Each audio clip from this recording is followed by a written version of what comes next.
I believe that with the change, even if I'm only one, I know that I can lead the way. Cause I've seen it and I've been there, had to face it the hard way. What's up, everyone? Welcome back to the Elevated Podcast. It's your girl, Rena. Today, we are joined with Sarah. She's actually become a really good friend to me.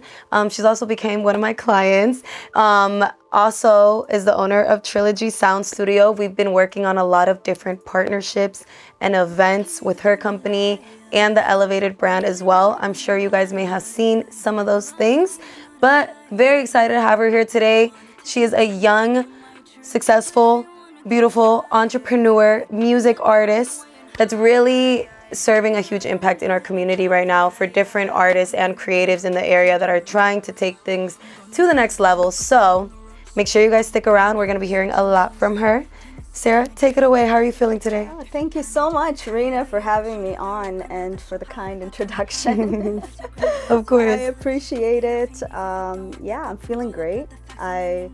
This is my first video podcast that I'm doing. So first, like official, actual. First official, actual. Yeah. Haven't done like any interviews, like sit downs. I've done interviews that were written articles. I've done interviews for college students that were writing papers about, their assignment in marketing or whatever.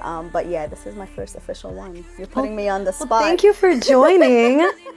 Have you wanted to do an interview podcast before, or like the opportunity maybe hadn't arisen, or? It's a little bit of both. I think that I'm kind of coming out of my shell. Yes. Like as of recently, so I welcome these opportunities. I don't know, how it goes, but I'm happy to share, and I'm happy to, shed some light about my experience and where I've been. Thank you for joining us. Yeah.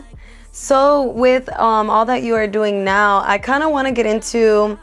We were talking earlier, and you told me that were you born in Dubai, or you lived there for many years? I lived there. So I was actually born in Algeria. That's where I'm originally from. Algeria is in North Africa, right next to Morocco. For just in case people don't know. No, thank you for letting us know. Because if you can pull up a map and just show where it is.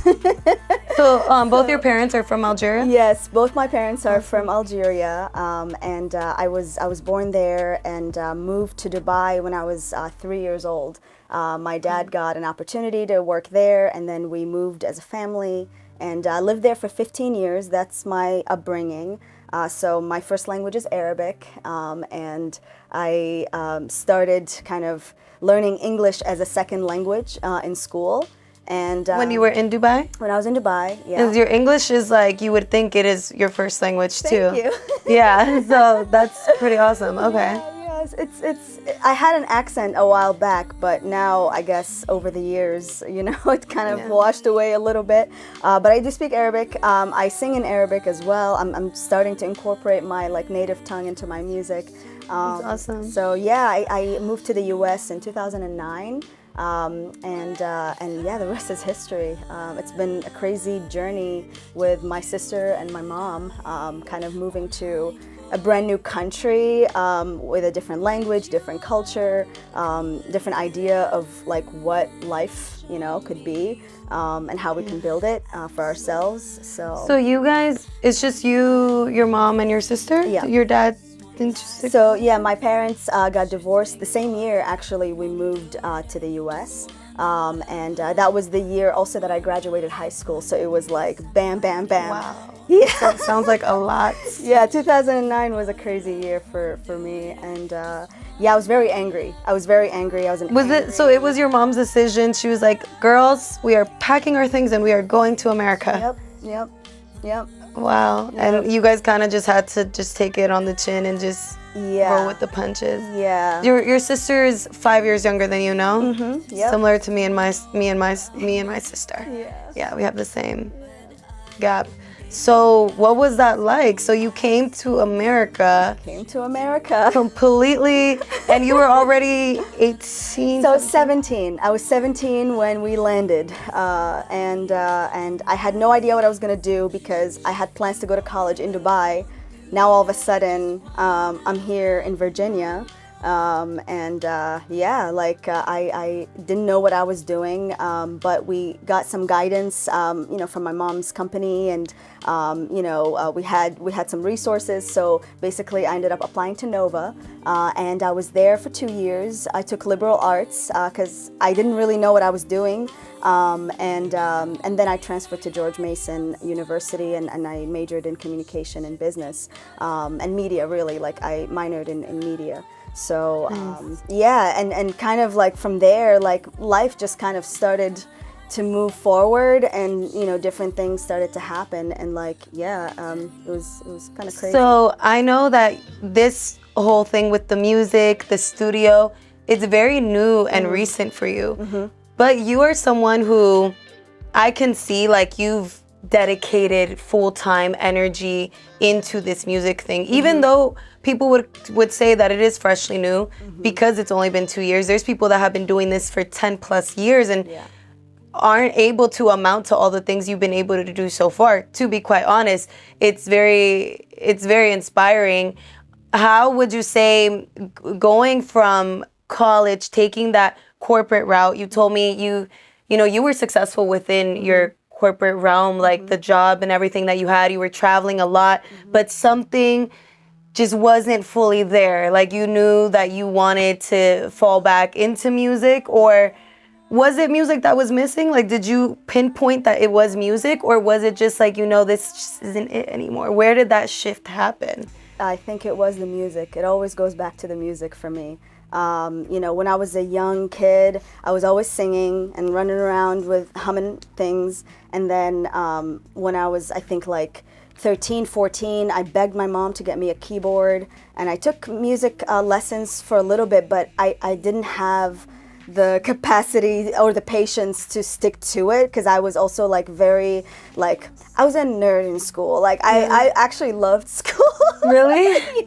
Well, that's amazing. That's cool. I like doing my horrible homework. With school. I love doing my homework. I was like, I had to get A pluses all the time. I was that kid. So I just didn't want to I don't know. It's interesting. I didn't have the patience to learn the technical things in music, but I kind of made myself believe that I just would do it just like that. So play by ear. So my mom got me a keyboard, and I just started listening to songs and just playing them and trying to figure out the notes by myself and replaying them. And then I'm like, oh, okay, that's how it works. And then when I was in high school, I was fortunate to be, for a semester or two, I was president of the music club. And then wow, that's awesome. And then at Nova, I was the president of the Visual and Performing Arts Association. I was voted in after a year of So you've always been very much involved with your community. Yeah. And music. For some reason, I'm always running around passing out flyers to come to an open mic, an open house, a coffee house. Wow. So, and it's interesting to see now how it's all translated into what it is now. Yeah, because the crazy part is that there was a huge gap. That was kind of I feel the time where my eyes were kind of closed and my ears were closed. I got into a great relationship, but it was a relationship that didn't allow me to, or at least that's what I thought at the time, didn't allow me to fully be who I wanted to be artistically. Because at the same time of all of that, I was still going to school, I was still studying, getting my certifications and stuff like that. And I got a really good job at only 22. I was already I had my foot in the door in the corporate world. So I was like, oh, this is it. Obviously, I just went to college. I just got a job offer. This makes sense. Yeah, this is what I'm supposed to be doing. And I was in a relationship that I started early on. I mean, I was 19 when that started. So everything kind of just seemed to work. I have a job. I have a boyfriend. According to what society standards of how you're supposed to do things. Exactly. It was aligning that and way. I appreciate the time. I appreciate all of that. But through that phase of about, I would say 8 to 10 years, I kind of put music to the side. After college, after university, and I stopped doing the open houses and the events, music kind of stopped. And then I didn't really I don't know why, it kind of just was suppressed in a way.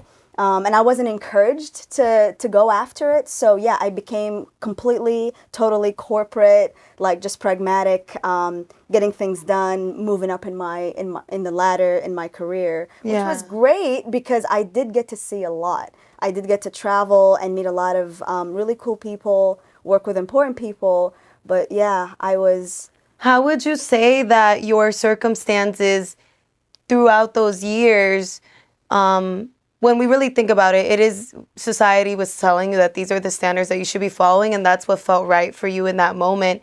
But also touching on this relationship, feeling like maybe you weren't able to fully tap into your creativity and be your authentic self. How were you able to step out of that and be like, you know what? Actually, I don't think this is it for me. Because I know that you parted ways from that space, that relationship, from that career, and everything changed for you.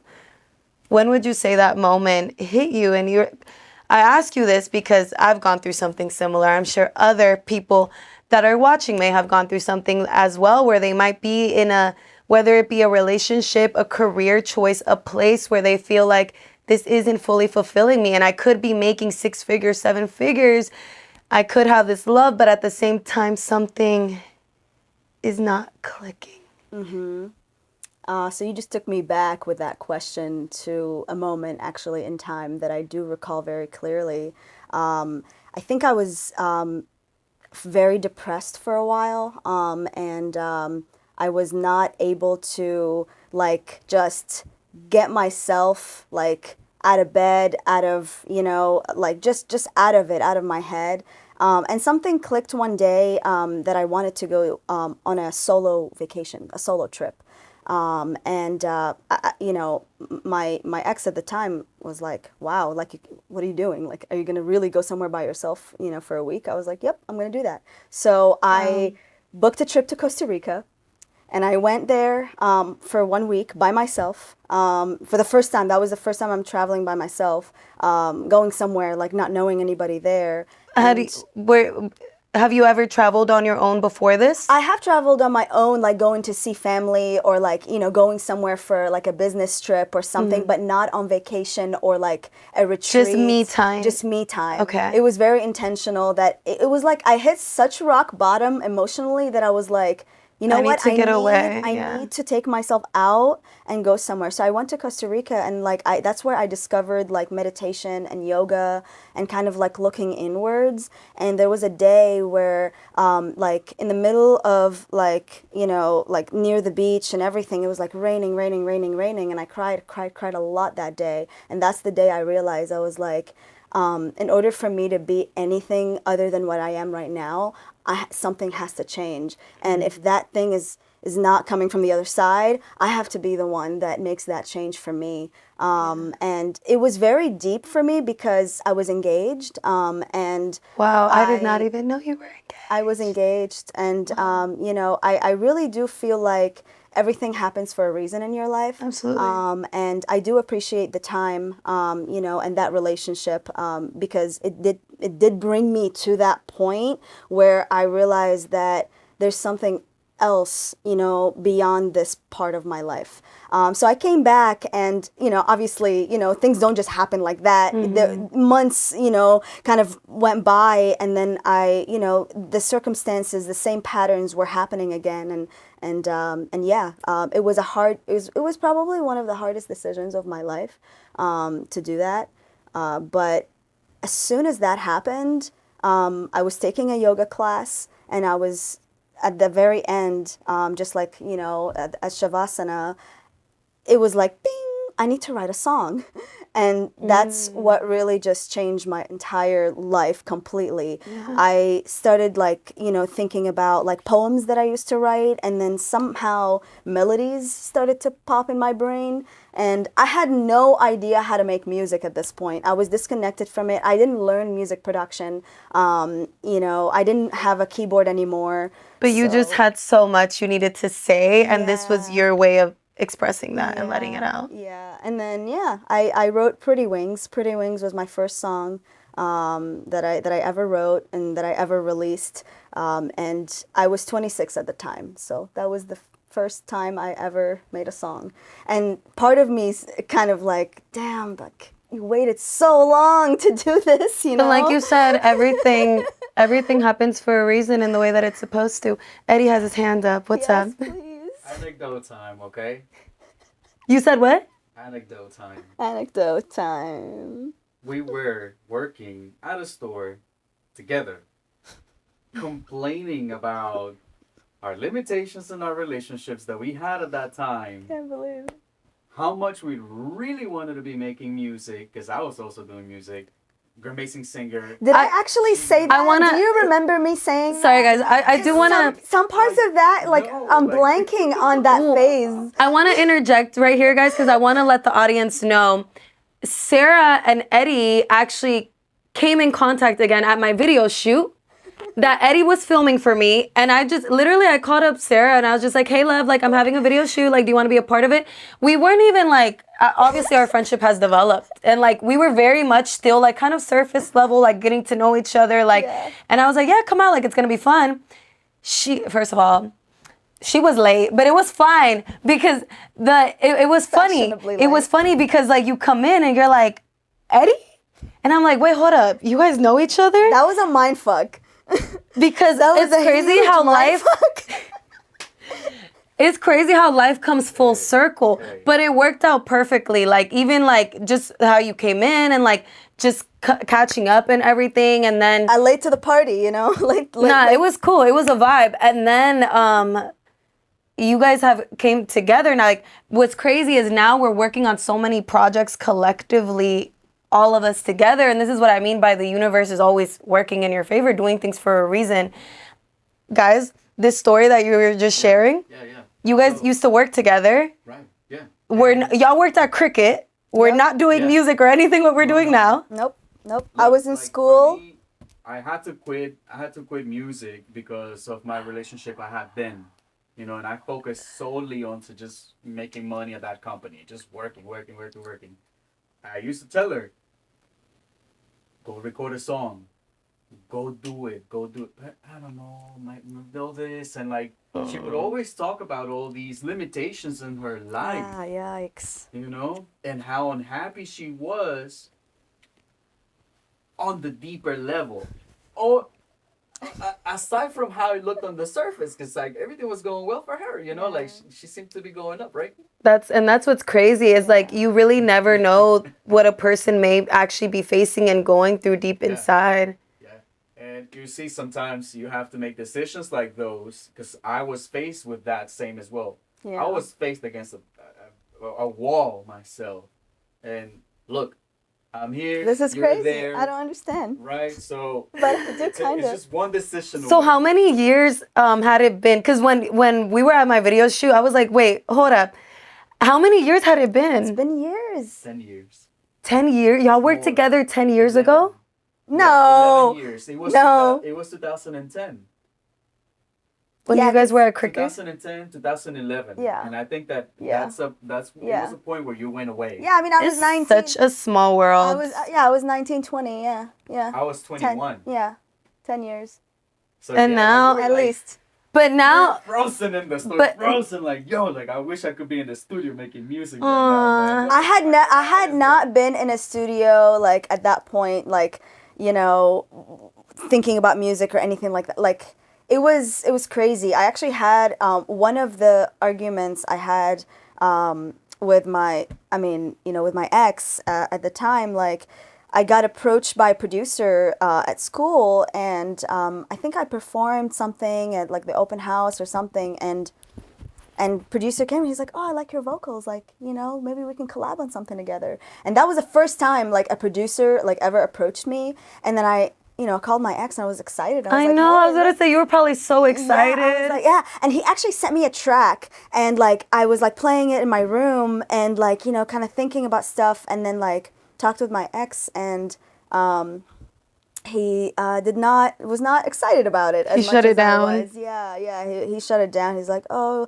he probably just wants to get with you, this and that, and why did you give him your number? Like, it didn't be like, it was just like, okay, I'm just not gonna like have a fight about this right now, like, and it was kind of like that, it was kind of like that. I wanna. Look forward now, because now we need to know what's going on with her. Because Yeah. Okay. So I want to talk to both of you guys about, I know, Eddie, you're behind the camera, but like fast forwarding to now, you guys are both in very beautiful relationships with partners that genuinely support your craft and what you are trying to do. How vital and important is it to have that type of support system? Because for me, it's like, I love very hard, but the moment that I feel like you are making me choose between my dreams, my career, and you, now it just feels like you're being selfish. And in a sense, now I have to be selfish and put my happiness first, because at the end of the day, like, our dreams and our missions, like, that's all we really have. So where would you say like you are now, as far as you own a whole studio now with your husband, which is amazing. It's inspiring. I'll always continue to tell you that, because not everyone can do that. And also, being in business with your partner can be hard as well. Both Eddie and Sarah, you guys work with your partners. So what kind of advice could you give for something like that? I mean, I would say, in partnership or in a relationship, friendship is the number one foundation. Find your friend, find your best friend, because your best friend will always want the best for you, whether you're together or you're not. Yeah. You know what I mean?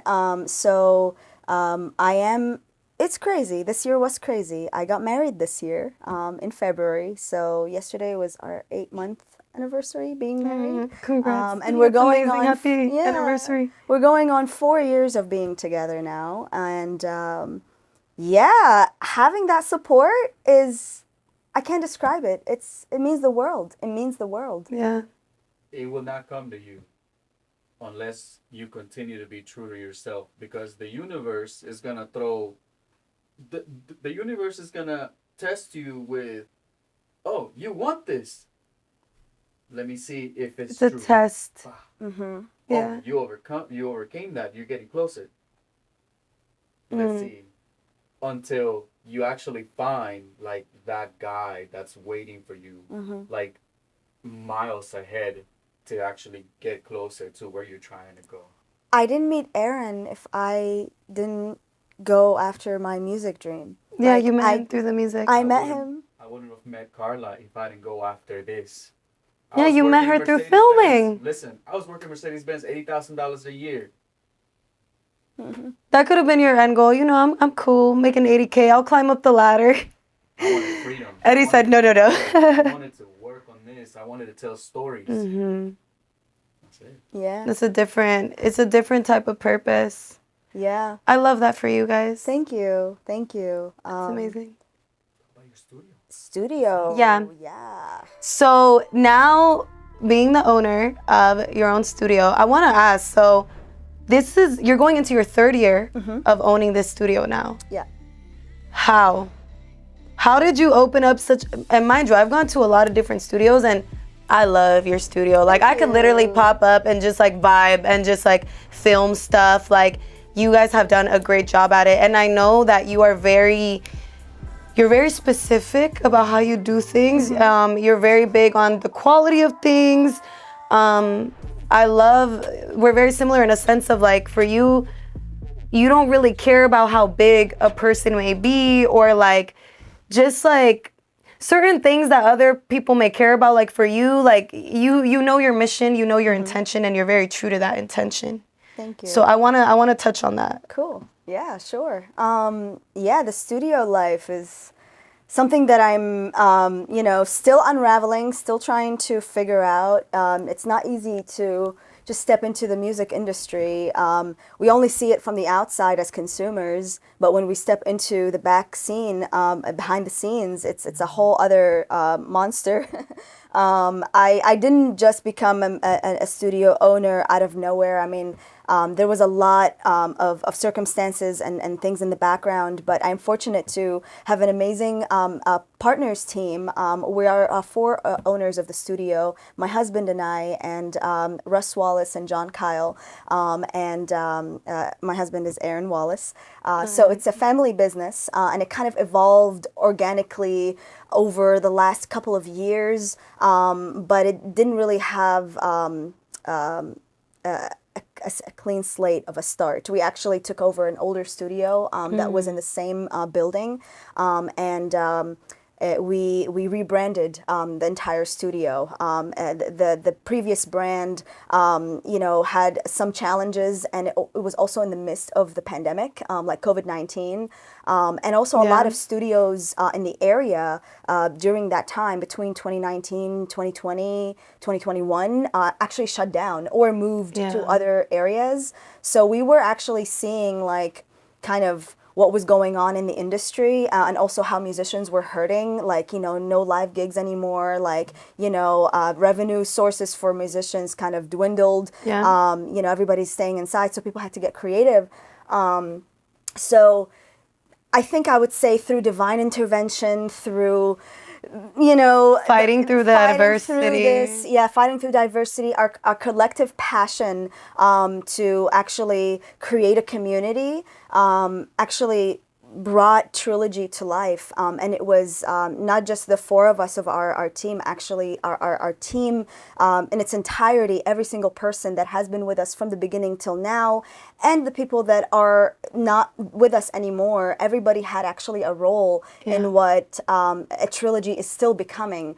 And we wanted to start something that was made for the independent artist, and bring resources and tools for people to actually understand what the hell's going on. Because me as an artist, when I started making music, I didn't know about splits. I didn't know how to copyright my stuff. I didn't know what a work for hire contract is, or a different type of contract. Like, contracts and agreements were not on my mind when I started making music, but when you step into the business side of it, those are the things that you really need to kind of know. It's important. And me coming from a corporate background, I think I kind of innately understood that. That's why I also tell you, like, everything did happen in divine timing for you, because everything you learned in that corporate world, I'm sure prepped you to make sure that this was a successful studio. Because a lot of people, they are very creative and it's fun and it starts as a hobby, but then you develop it into a business. You need admin days. You need to have contracts in place. You need to get into the nitty-gritty things. So when it comes to Trilogy, what would you say is your mission? Who is the perfect person that may be watching? Who would be like the perfect candidate or person to join in on what Trilogy has to offer? Like, I am a music artist, and there's so many studios around in the area and stuff. What could you say is Trilogy's mission and message that separates you from everyone else? So our vision is to create and provide a platform for music independence. We work towards the goal of empowering young artists. If you're self-driven, if you're talented, creative, musical, and you want to learn, you have that interest and curiosity to learn, that's what Trilogy is for. We're an educational institution as well, so we pride ourselves and we say that we're a teaching studio. That's a new, like, it's a term that I've been using a lot lately, because it's truly who we are. We are a teaching studio. We teach you how to put a mic on. We teach you what levels mean. We teach you what mixing and mastering is. We teach you how to project and kind of use your voice in the booth. We teach you how to copyright and, register your songs on BMI or on the U.S. Corporate Right Office. I mean, there's so many facets of the music kind of what would you call it? It's like, it's not just business, but it's like the world of music, because you have the creative side. There's different tiers, there's different areas and sectors. So like, I mean, artist development, there's so much that goes into artist development. And that's something that I genuinely want to do as well. And I do it in my own way. And I know you guys are evolving every day too, like finding new ways to teach other entrepreneurs and musicians how to keep evolving.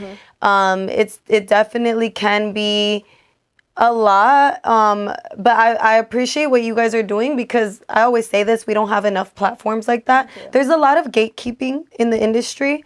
You know, somebody might work with you, they might record a song for you, but I mean, I'll be the first to say, like, I didn't know how to register my songs. Like, even when I was working with producers in the beginning, like, I had to like really like take the time to like study and learn these things. And it's amazing when you can come across people like, I feel like, Sarah, like, you're one of those people where if I need business advice or anything, like, I can call you up and be like, hey, Sarah, like, can we schedule like a meeting, a call, something? And it's beautiful to be able to find people like that. And there are communities and people around that will help you develop yourself so you can get to the next level. But we've even spoken about this. It's, as an artist, you have to let go of that ego so that you can accept that help. And you also want to be coachable. You want to be a student and be receptive to all that knowledge and understand that you don't know it all. Like, none of us know it all. Every day we are growing and we are learning. And that's why it is good to have those types of meetings too, because we're exchanging ideas and things like that. Yeah. Being a woman in this industry, would you say that we work in a male-dominated industry? Absolutely. Yeah, and we're fighting every day. And I don't know why we have to, because, you know, it's like we do all the things that guys do as well. You will find a woman in every position that, you know, you can look on the internet, you know. We are there. However, there's no recognition and there's no visibility. Yeah, so I want to ask you, do you feel like it is a male-dominated industry because it is really mostly men who are running it? Do you think maybe some women do fall into this industry, and because there is so much heat in the kitchen, maybe not everyone can handle it? Or we get shunned in a sense, like they want to dim our light. I'm not saying necessarily the men want to dim our light, but I myself, I've had encounters where I'm not always as respected as the guy in the room. Like, I've been in camps where a bigger artist who might be a man, bigger artist, how do you even detect what's considered a bigger artist? And I'm the type of person that I stand up for myself. And sometimes a woman may come across as like emotional or like too passionate, when it's like, no, like, I'm standing my ground just as you would. Like, don't try to play with me. If I can count how many times I've heard the word emotional being referred to, you know, to about a woman, actually in musical situations, you know, I mean, do men not have emotions? Like, Eddie? Yeah. Do men not have emotions? They may suppress them, perhaps. They may not like be as open about their emotions. I was also referred to as emotional in business also, and it was by men, it's, you know, it gets to be a little old, to be honest, because I think that everybody has emotions, but it's the perception that I feel like is kind of put on females, and the stereotype that kind of starts to hinder their ability to like speak up for themselves, because like now they're like, oh, I don't want to seem emotional, like, you know, then you start kind of stopping yourself because you're like, oh, this is inappropriate right now. But no, actually, even in leadership situations, whether you're a man or a woman, you have to be authentic with how you express yourself. So if you are angry, you know, that's what you are in that moment. Does that mean that you're always angry? Right. No, because emotion is a temporary, you know, thing. It doesn't last forever. So, you know, referring to women as emotional or irrational or, you know, all these things, it's just, I think it's getting old, and I think that we need to get over that, because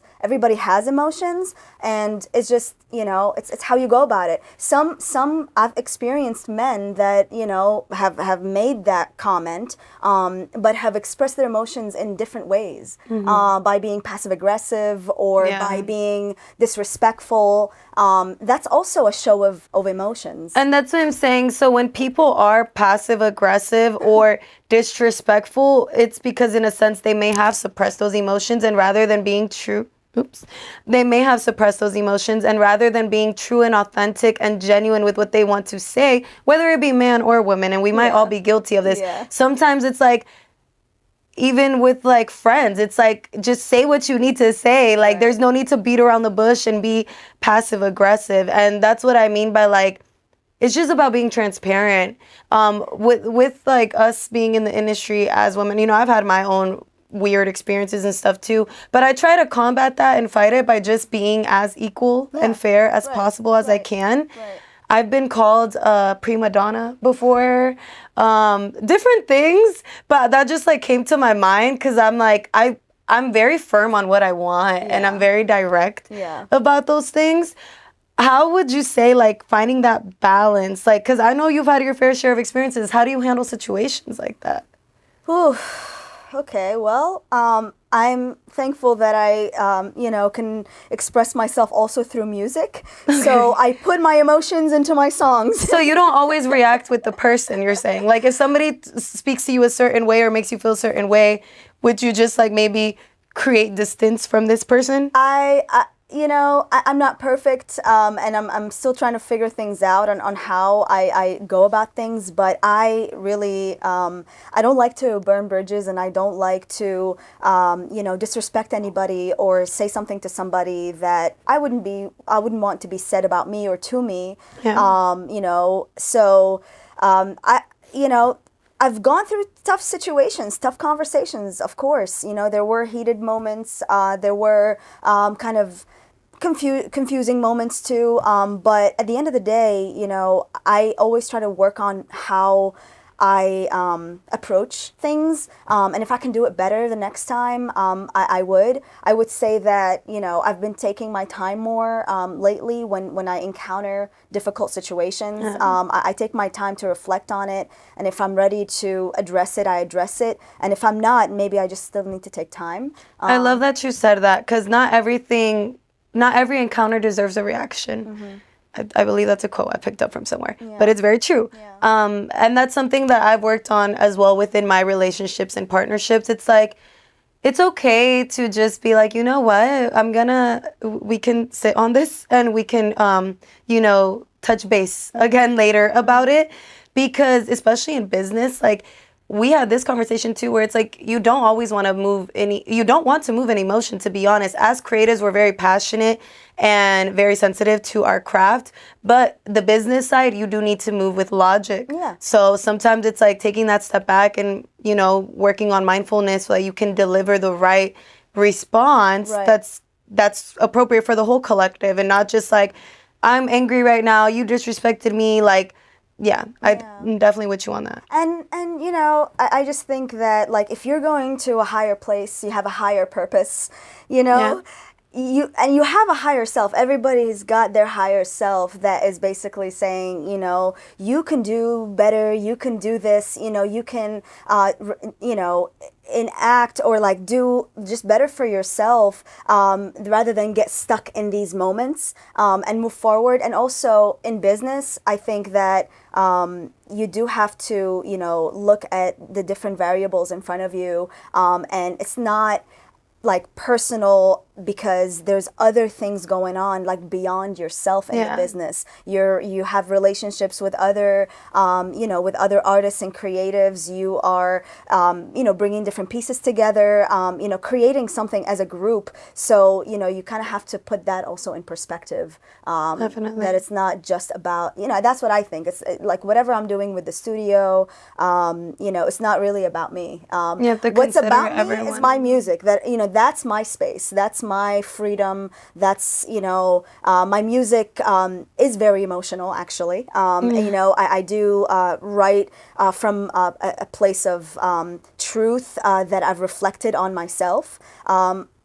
I would say a lot of my songs are really like I'm talking to myself in a way, like, you know, realizations and things that I've like gone through, and I'm like, okay, this is what I want to say. So I channel that into my music. But on the business side, I'm very different. You know, I like to stick to things. I like to, you know, make plans and do them. You know, I stick to my word, and I like people who do. I like working with people who do. And that's really what's kind of, you know, bringing together a lot of great opportunities right now to the studio, because we do see these people coming and joining in on what we're trying to do. Yeah. Yeah. So, touching on your personal projects, your music, that's very separate from everything you're doing with the studio. I mean, obviously you're recording it in your studio, but Not all of my songs are recorded in the studio, believe it or not. I was actually gonna ask that. Some are recorded at home. I mean, You guys have a home-based studio too? It's very humble. It's in beginning stages, okay. But we do have a mic, you know, a keyboard and a MIDI. Ooh, Aaron is an audio engineer. Yeah. So you guys can literally create at home, create in the studio. You know, yeah, and it's crazy because like I actually work on most of my music, and he also at home more than what we actually work on music. I was at the just about to studio, ask you, which is so ironic. which would you say you prefer? Maybe like because your studio is your workplace too? Right. Yeah, I've been spending a lot more time in the studio actually doing meetings and events. More than you have like recording? More than recording. So I actually really cherish the moments where I do have that time to go and record, you know, which is really, really ironic. But it's kind of how it is right now. But I appreciate every place I record in because, yeah, if I can capture that feeling in that moment, then that's it. So Definitely. Yeah, so part of my EP was actually recorded at home. Wow. Yeah. Okay, so this EP, new project you have coming up, 2023. 2023. Okay, when is that expected to drop? How many songs? Like, you don't have to give us the full thing. I know you're probably gonna do your own like promotions and stuff behind it, but whatever you can fill us in on. How's that project coming together? It's coming together, and it's been coming together without me knowing that it was coming together. Like I was just working on songs for the last 2-3 years now, and they have been just made at different times. But just 2-3 weeks ago, I decided to put them all in a folder and listen to them back to back, and I was like, oh, I think I have my EP. Like I literally because you have so much built that now you can like put it together. That is great piece of advice too. I know it's like you're sharing your story with us, but people ask me how I'm so consistent with drops, and it's because I'm always recording. Right. Lately, I've been in a little bit of a creative block, but when you like you've been building this for 2 to 3 years. When you are building music for that long, you have this catalog, and then you can actually look at everything and be like, okay, maybe I can do a little 3-pack project. Maybe I could do like an album. So that's amazing. How many tracks are you thinking? So far, I have 6, but I do need a 7th. I listened to everything, and I think there's still something that is to be said. So I'm writing or on you know, starting the process of, you know, creating the final song. But yeah, it's going to be a 7-song. I don't know if you would call it an EP at that point. It's a 7-song album. So it's very interesting because it's got a few songs that I sing and I rap in Algerian. Oh yes, we love to see that. That's awesome. Yeah, so it's kind of like showing a deeper layer of myself, and a layer that I think people are probably going to be a little shocked about, because yeah, I do have a very fierce side that comes out in my music. I'm excited to hear it. That's amazing. Yeah. And I'm very big also on embracing your culture and your roots and everything. So I love that you are doing that, because I don't think, I mean, correct me if I'm wrong, you might know better than I do, but do we have like Algerian artists that are doing English and Spanish? English and Spanish, English and Algerian? Would it be considered Arabic, English and Arabic? I mean, there are. I mean, my biggest influences are Soul King and Raja Mzian. Those two are amazing, and they're really breaking barriers, but they are mainly French speaking, so they mix Algerian, French, and some Spanish. So Wow, that's awesome. yeah, so the style is actually very like international, and yeah, what I'm trying to do is kind of create that sound or find that sound for myself as an Algerian American. And find that like the blend that I want to create, because I have a lot of things that I want to say, like, but also I want to express it in a different way that, I don't know, I feel like I'm still trying to fully discover. You said you're missing one song on the project, so there's a story that you were trying to share and get across. What do you think is missing? Like, if you can just, let us know just one piece on this song specifically. What are you incorporating into this song to bring this whole vision together? Oh, I think it would be hope and a path of some sort. The light at the end of the tunnel. Yeah. Kind of thing. Kind of thing. That's like the conclusion to the whole story. Yeah. It's like all the turmoil, all the sadness, all the anger. That's how I'm envisioning it. Like, maybe it's starting like that, and then it's getting a little brighter, and then it's like, there's a light at the end of the tunnel. You're going to be okay. Exactly. I can't wait to hear it. Thank you. Yes, it's going to be exciting. So this is about the time where the podcast, the interview is coming to a close. But Sarah, I do want to hear anything that you want to let the audience know, such as support, advice, what you've got coming next. This is your chance to let them know. It's been such a pleasure having you, honestly. I know we get to have these conversations, a solo, one-on-one all the time, but I thank you for joining me and for sharing your voice and everything with the audience as well. I think a lot of people are going to appreciate it.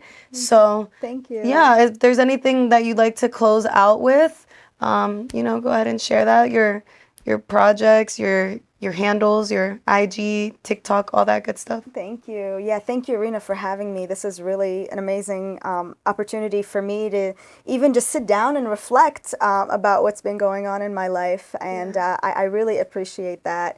I would just say to anybody out there, if you do have that dream, if you do have that thought, it's just a step away. It's an action away from getting it. So it took me 8 years. It could take you a day, or a month maybe, or at least a year, but, don't wait too long. That's kind of where I am in life. If I hadn't taken certain steps, I wouldn't be where I am now. And I'm now taking steps. Who knows where I'm going to be in 5 years or 10 years. Definitely. So, check us out as Trilogy Sound Studio. We are located in Burke, Virginia.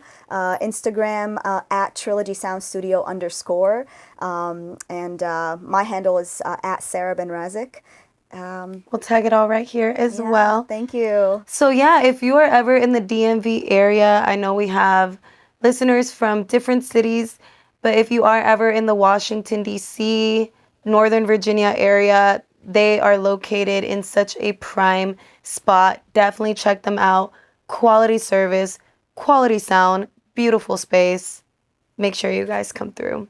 But yeah, guys, it's Rena with the Elevated Podcast. I thank you guys for listening and tuning in. We'll see you on the next one. Thank you, guys. I'm just saying, y'all, if we want to see a change, we gotta be that change. Be better for our children, better for the next generations to come. They're the ones up next, only hope we got left.